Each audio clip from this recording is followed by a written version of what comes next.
इकडे अरबाज आणि निकी आठवड्याभरात बेडीमध्ये असताना अभिजितने प्रॉमिस तोडून मला या गोष्टी का नाही सांगितल्यात असं अरबाज इकडे निकीला जाब विचारतोय। चला तर बघूयात काय डिस्कशन चाललं आहे। तर इकडे हे दोघे बसलेले असतात आणि अरबाज सांगतो की अभिजितला तर दोन्ही साईडने दिसत होतं, कारण तो तुझ्याकडे पण येऊन बसत होता आणि तुझी फिलिंग पण त्याला माहित होती, कारण तू त्याला बोलत होती की माझं असं माझं तसं, पण एकदा पण येऊन त्याने मला नाही सांगितलं। त्यावर निकी म्हणते की हो, कारण मी त्याला सांगितलं होतं घरच्यांसमोर एक्सप्रेस नको करू, मी खूप प्रॉमिस दिलेली त्याला की तू हे नाही बोलणार, तू त्याला नाही सांगणार, तर तो कसं सांगेल माझं प्रॉमिस तोडून तुला?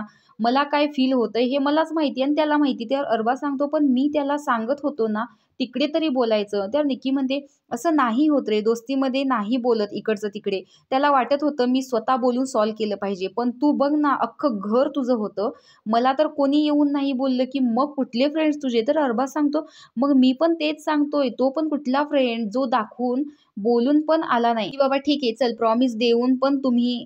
तर निक्की मध्येच म्हणते की नाही, प्रॉमिस तो नाही तोडणार कधी, हे मला माहितीये, त्याने माझे इमोशन्स बघितलेत, आपण दोघे सॉल्व्ह करू शकतो, ते थर्ड पर्सन नाही सॉल्व्ह करू शकत हे त्याला पण माहितीये की मी किती सक्षम आहे तुझ्याशी हे सगळं बोलून सॉल्व्ह करण्यासाठी। त्यामुळे तो मला कोऑपरेट करत होता की तू निक्की स्वतः बोल, स्वतः सगळं सॉल्व्ह कर।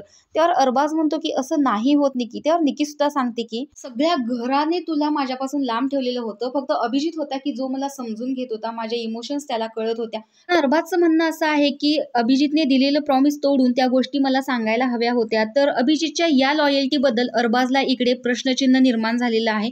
तर अभिजितचं हे वागणं तुम्हाला बरोबर वाटलं की चुकीचं हे कमेंट बॉक्समध्ये नक्की सांगा। अशाच बिग बॉसच्या अपडेटसाठी आपल्या चॅनलला सबस्क्राईब करा। तोपर्यंत बाय।